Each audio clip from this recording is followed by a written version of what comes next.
The sun had barely risen when Evelyn dragged herself out of bed. She moved quietly, careful not to wake Patrick. Her husband was a man of routine, but also one of unpredictability. Waking him at the wrong time could mean trouble. Trouble always meant healing, and sometimes beating. Evelyn had learned this the hard way. Patrick was the kind of man who believed a woman was born to serve. To him, a wife wasn't a partner, but a possession. He had told Evelyn countless times, a woman must fear her husband. That's how you keep her in line. And keep her in line he did. Evelyn used to have dreams, a thriving job as an accountant, a quiet life where she could laugh freely, and a family she had built with love. But all of that faded when she married Patrick. He forced her to quit her job 6 months into their marriage. What kind of wife works while her husband comes home to an empty kitchen, he said. She reluctantly gave up the job she loved. At first, Evelyn thought quitting might earn her his approval. Maybe he'll treat her better. But the reality was far worse. Patrick refused to give her money for groceries, even as he demanded elaborate meals. When Evelyn asked for money, he'll back. Do you think I'm your ATM? She had to beg her neighbors for small loans, which she paid back by selling little household items like her jewelry and even their wedding gifts.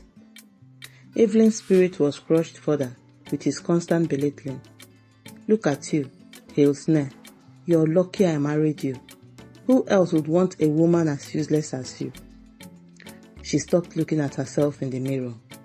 When Evelyn became pregnant, she hoped Patrick would soften.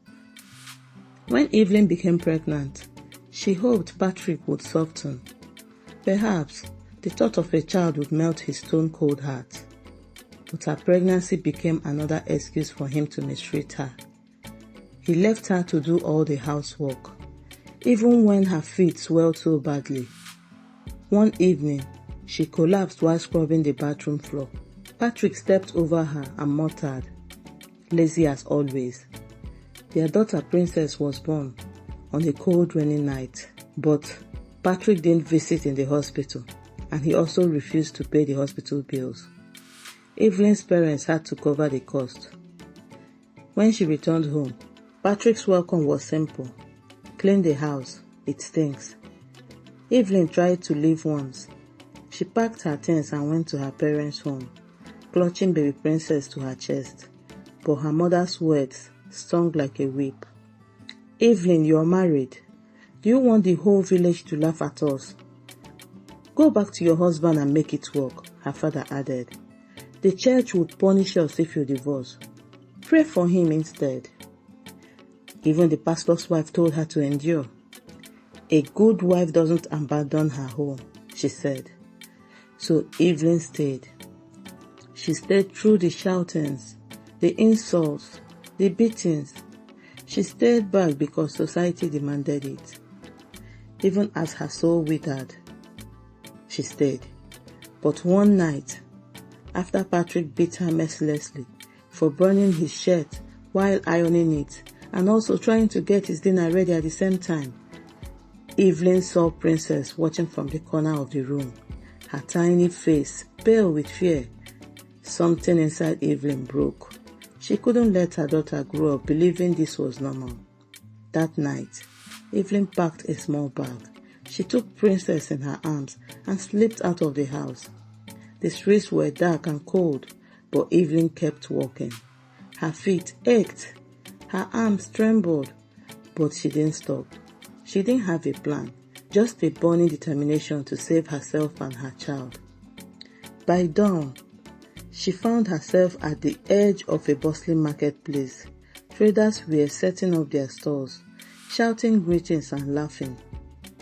It was a world that seemed alive, in stark contrast to the prison she had just left. Evelyn clutched Princess tightly and whispered, "We'll be fine, I promise." Her journey into the unknown had begun. The marketplace was noisy, vibrant and unforgiving. Evelyn stood there, clutching little Princess, unsure of her next move. She hadn't eaten, neither had Princess eaten. Their stomach groaned with hunger. The weight of Princess asleep in her arms made her shoulders ache. She looked around at the bustling traders and thought, where do I even begin? Evelyn spent her first few nights on the streets with her daughter, begging for food and money so they could survive. She had found a spot under an old shed behind the market where she and Princess lay down to sleep every night. The nights were cold and Evelyn often stayed awake, holding Princess close to keep her warm. Hunger became a relentless enemy. Evelyn, when she couldn't get help from passerbys, they ate scraps thrown out by food vendors, pretending it didn't hurt her pride. Once, a kind woman selling roasted plantain noticed her desperation and handed her a small bunch. Here, take this, the woman said. Feed your baby. Evelyn almost cried but held it in. She whispered, thank you, her voice breaking. But kindness was rare. Most people ignored her, and some even chased her away. Still, Evelyn refused to give up. For Princess's sake, she would keep fighting. One day, Evelyn saw an opportunity.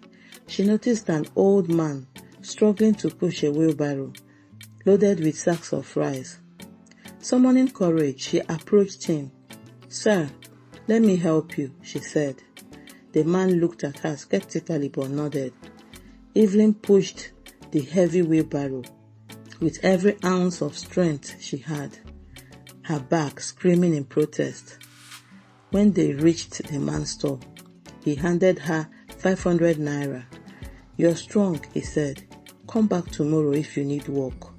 That small act of trust became Evelyn's lifeline. Evelyn began helping traders push wheelbarrow, carry goods, and clean stores. The work was grueling, but it gave her enough money to buy food for Princess and herself. Slowly, the traders began to notice her resilience.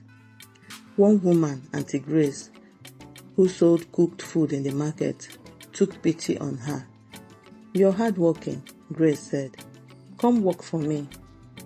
Help me sell food, and I'll pay you every day. Evelyn accepted gratefully. Every morning, she arrived early to help Grace cook jollof rice, fried plantain and soup. She carried bowls of food to customers, cleaned pots and swept the store.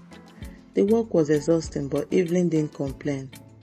As she worked, Evelyn began to learn the business. She watched how Grace negotiated prices, managed customers, and planned meals. If I ever have my own store, Evelyn thought, I'll know exactly what to do. Meanwhile, Princess became a regular sight in the market.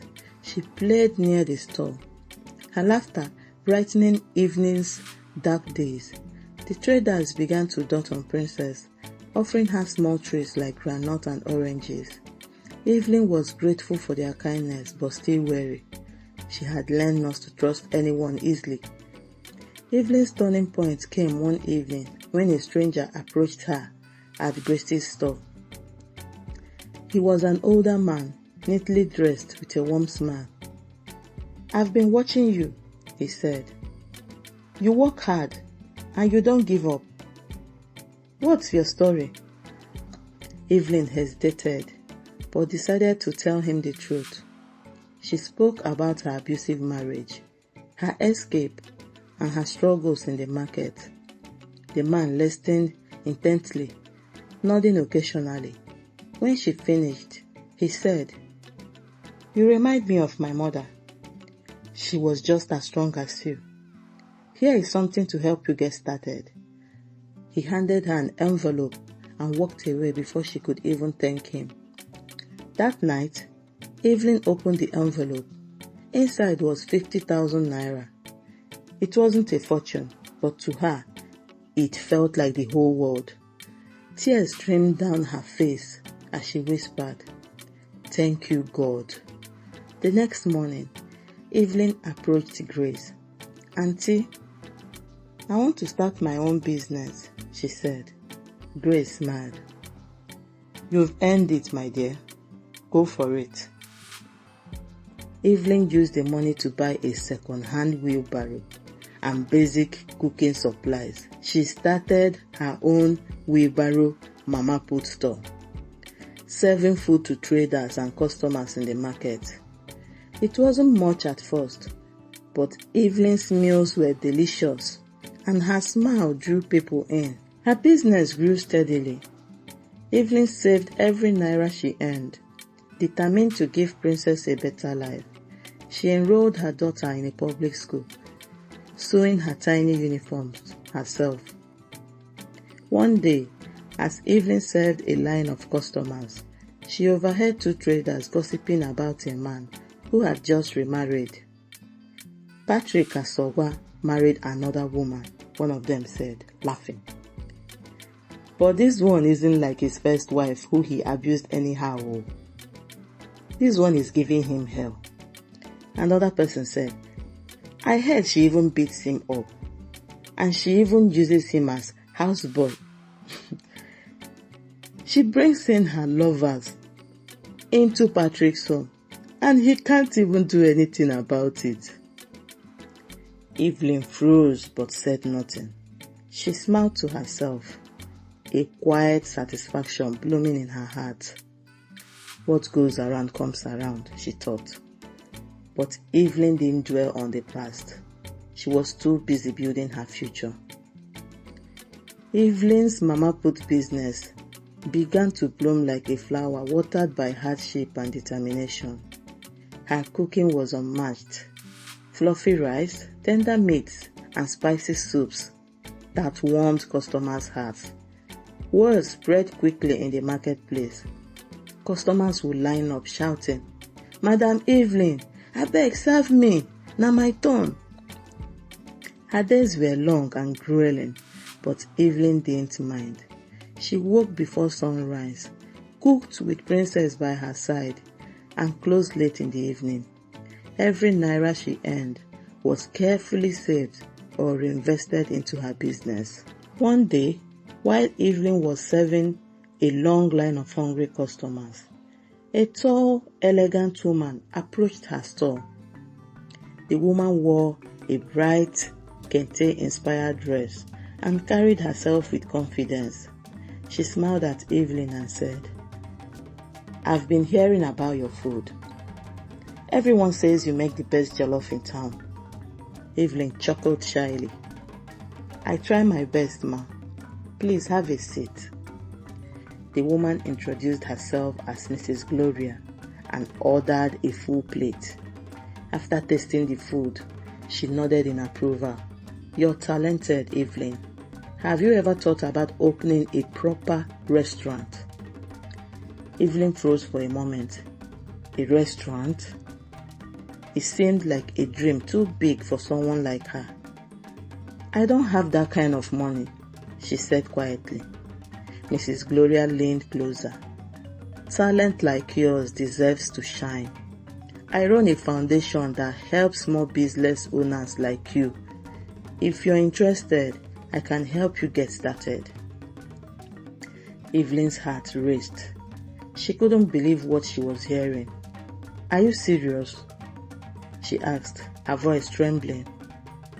"Dead serious," Gloria replied with a warm smile. Over the next few weeks, Mrs. Gloria helped Evelyn secure a small space near the marketplace to open her first restaurant. She also introduced her to a network of suppliers and even helped her design a simple but welcoming interior. The day Evelyn's restaurant opened, the entire market buzzed with excitement. Customers flooded in, eager to taste the food that had made Evelyn a household name. Her restaurant was named Princess's Delight in honor of her daughter. Meanwhile, Princess was thriving in school.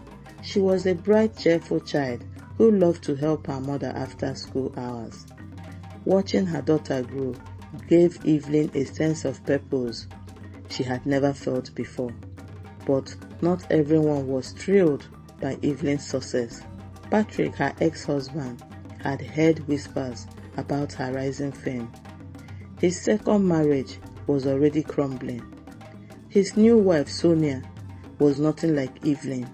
She was fiery and strong-willed, and Patrick's attempts to dominate her were first met with harsh resistance. The first time Patrick raised his hand to Sonia, she grabbed a frying pan and hit him so hard he stumbled into a chair. "Touch me again and I'll show you what fire looks like. You think I'm like your first wife? Oh, I've heard how you maltreat her and beat her up. You can't try that with me." From that day on, Sonia ruled the house. Patrick became her reluctant servant, cooking, cleaning, and even ironing her clothes. She flaunted her independence, spending his money recklessly and bringing different men into their house. Patrick was miserable, but his pride wouldn't leave him. He often thought about Evelyn, realizing too late that he had thrown away the only person who truly cared for him. One evening, as Patrick nursed his bruised ego, he turned on the TV and froze. There she was, Evelyn, standing on stage at the Global Entrepreneurs Award. She was receiving the Best Global Entrepreneur Award for her successful chain of restaurants. Evelyn spoke confidently, thanking her daughter and the people who had supported her. Patrick couldn't believe his eyes. The woman he had once belittled and broken was now a national star. He stared at the screen, regret flooding his heart. The news spread quickly. Evelyn's parents, who had once insisted she stay in her abusive marriage, were filled with shame and regret. Even the church members, who had judged her so harshly, whispered among themselves, wondering how they could have been so blind. Evelyn, however, had no time to dwell on the past. She was too busy planning the opening of her third restaurant branch. Her life was now a testament to resistance, and she had no intention of slowing down. One day, as she supervised renovations at a new location, a man approached her. He was tall, handsome, and carried himself with confidence. "Excuse me, are you Evelyn?" he asked. "Yes, I am," she replied, curious. "I'm Charles," he said, extending his hand. "I've heard a lot about you. I'd like to partner with you on a new project. I think we can do something incredible together." As they shook hands, Evelyn felt a spark she hadn't felt in years. For the first time, she allowed herself to imagine a future filled with love and respect. Evelyn and Charles began working closely on the new project, a culinary training institute for women who had faced challenges like hers. Charles, a wealthy philanthropist and businessman, admired Evelyn's determination and vision. Together, they poured their energy into the institute, which would provide free culinary training and business mentorship to underprivileged women. Charles wasn't just a businessman. He was kind, respectful, and genuinely supportive. He treated Evelyn as an equal, valuing her opinions and encouraging her every step of the way. For the first time in years, Evelyn felt seen, not as a burden or a servant, but as a woman with worth and strength. Princess loved Charles too. He often visited Evelyn's home and bought gifts for Princess. Princess, who had grown up watching her mother fight through life's harshest storms, quickly warmed to him. "Mama," she whispered one night, "please let Mr. Charles stay with us forever." Evelyn didn't answer, but her heart felt a warmth she hadn't known before. Meanwhile, Patrick's life had become a spectacle of misery. His second wife, Sonia, had completely taken over their home. One evening, Patrick confronted her. "You can't keep bringing men into this house," he shouted. Sonia laughed in his face. "And what are you going to do about it? You're nothing but my houseboy." Her words stung, but Patrick knew she was right. He had lost all the power he once wielded, and his regret over Evelyn grew deeper every day. Desperate for solace, Patrick sought out Evelyn's parents. "Where is Evelyn?" he asked, his voice laced with desperation. Her parents were cold. "Why are you looking for her now?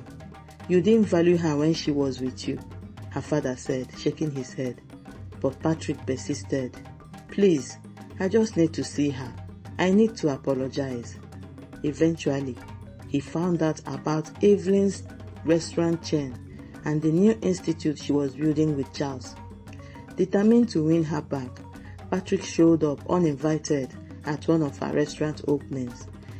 Evelyn was mingling with guests when she noticed him. He approached her cautiously, his hands trembling. "Evelyn," he began, his voice low, "I know I don't deserve your forgiveness, but I need to say I'm sorry. I treated you terribly. I ruined everything. Please, give me another chance." Evelyn stared at him, her expression unreadable. She felt a mix of emotions, anger, pity, and a strange sense of triumph. The man who had once towered over her with cruelty now stood before her, broken and begging. "Patrick," she said firmly, "the Evelyn you knew doesn't exist anymore. You didn't break me, you made me stronger, but I've moved on, and so should you." Patrick tried to argue, but Evelyn's security team stepped in, escorting him out. The crowd, who had witnessed the exchange, applauded her strength. Evelyn turned back to her guest. A few weeks later, Evelyn and Charles hosted the grand opening of their culinary institute. Journalists, dignitaries, and community leaders attended, eager to see the project that had captured the nation's attention. Evelyn gave a powerful speech, sharing her journey from abuse and despair to triumph and independence. "My past does not define me," she said, her voice steady. "It shaped me, yes, but it did not break me. Today, I stand here not as a victim, but as a survivor and a builder of dreams." The crowd erupted in applause. Among them were Evelyn's parents, who had finally come to terms with their mistakes. They approached her after the event, tears in their eyes. "Evelyn, we failed you," her mother said. "We should have supported you. Can you ever forgive us?" Evelyn looked at her parents, her heart softening. "I forgive you," she said simply, "but forgiveness doesn't mean forgetting. I hope you've learned, for Princess's sake and for the sake of every other woman out there." That night, Charles took Evelyn and Princess out to celebrate. Over dinner, he reached into his pocket and pulled out a small velvet box. Evelyn gasped as he opened it, revealing a stunning diamond ring. "Evelyn," Charles said, his voice filled with emotion, "you've shown me what strength and grace looks like. I want to stand beside you, support you, and love you for the rest of my life. Will you marry me?" Evelyn's eyes filled with tears. For so long, she had believed love was a weapon used to hurt her. But here was a man who showed her that love could heal, build, and empower. "Yes," she whispered, her voice shaking. "Yes, I'll marry you." As they embraced, Evelyn felt a sense of closure. The girl who had once been silent and broken was now a woman with a voice, a future, and a family who adored her. The news of Evelyn's engagement to Charles spread like wildfire. Newspapers, social media, and even national television couldn't stop talking about the powerful love story between resilient entrepreneur and the wealthy philanthropist. Evelyn, who had once been invisible, was now celebrated as an icon of perseverance and strength. Meanwhile, Patrick's life spiraled further out of control. Sonia had finally left him, selling off his remaining possessions. The house was empty and cold, a stark reminder of his mistakes. He often sat alone, staring at old photos of Evelyn, regretting every cruel word and action. His once proud reputation in the community had turned into whispers of shame and mockery. One day, Patrick mustered another courage to visit Evelyn's parents. He arrived at their modest home, his shoulders lumped and his face etched with sorrow. "I need to make things right," he pleaded. "Please, help me talk to her." Evelyn's father shook his head. "Patrick, you had your chance. She has moved on. You need to move on too." But Patrick couldn't let go. He found out about Evelyn's restaurant headquarters and went there again, hoping to speak with her. The security guards recognized him immediately and blocked his entry. "Please," Patrick begged, "I just need 5 minutes." The guards relayed his message to Evelyn, who was in a meeting. She sighed deeply but agreed to see him. "Let him in," she said. Patrick entered her office, his eyes scanning the luxurious space. For a moment, he struggled to find his words. "Evelyn," he began, his voice trembling, "I know I have no right to be here, but I had to see you. I had to apologize again. I was wrong, so wrong. You didn't deserve any of the things I did to you." "You're right. I didn't deserve it. But your apology doesn't change what happened, Patrick. It doesn't erase the years of pains you caused me." "I know," Patrick said. Tears filled his eyes. I just want you to know I regret everything. I've lost everything, Evelyn, and I know it's my fault." Evelyn looked at him. Her heart turned between pity and resolve. "Patrick," she said softly, "I've forgiven you. But forgiveness isn't an invitation back into my life. I've built something beautiful out of the ashes you left me in, and I refuse to let you pull me back into the darkness." Patrick nodded, his shoulders shaking as he wept. "I understand," he said. "I just wanted to say I'm truly sorry." As Patrick left, Evelyn felt a sense of closure. She had faced the man who once controlled her life and realized he no longer held any power over her. Evelyn's wedding to Charles was the event of the year. Guests from all over the country attended, including dignitaries, celebrities, and women whose lives Evelyn had touched through their culinary institute. When Evelyn and Charles exchanged their vows, there wasn't a dry eye in the room. Charles promised to love, honor, and cherish Evelyn, not just as his wife, but as his partner and equal. Evelyn, in turn, vowed to build a life of love and respect with him, a life free of fear and filled with hope. The reception was a celebration of Evelyn's journey. Guests danced to live music as Evelyn and Charles shared their first dance. Princess ran up to join them. The three of them danced together, a symbol of the new family they had become. While Evelyn's life soared to new heights, Patrick continued to crumble. He lost his job after his boss discovered his abusive past, which had become a topic of public discussion after Evelyn's rise to fame. Friends and family distanced themselves from him. Months passed, and Evelyn's life flourished beyond anyone's expectations. Her restaurant empire had expanded into several countries, and her culinary institute was now a beacon of hope for countless women. Her success had become a global inspiration. The story of the woman who had once been beaten, silenced, and broken now stood as a symbol of empowerment. Patrick couldn't erase the past, but he could forge a new future, one that wasn't built on control and manipulation. He began to rebuild his career and soon found work as a consultant in a small firm. As Evelyn's story came to a close, her name, now known around the world, she had the last word, not just in business, but in her own life. Her message was clear: you are never too broken to begin again.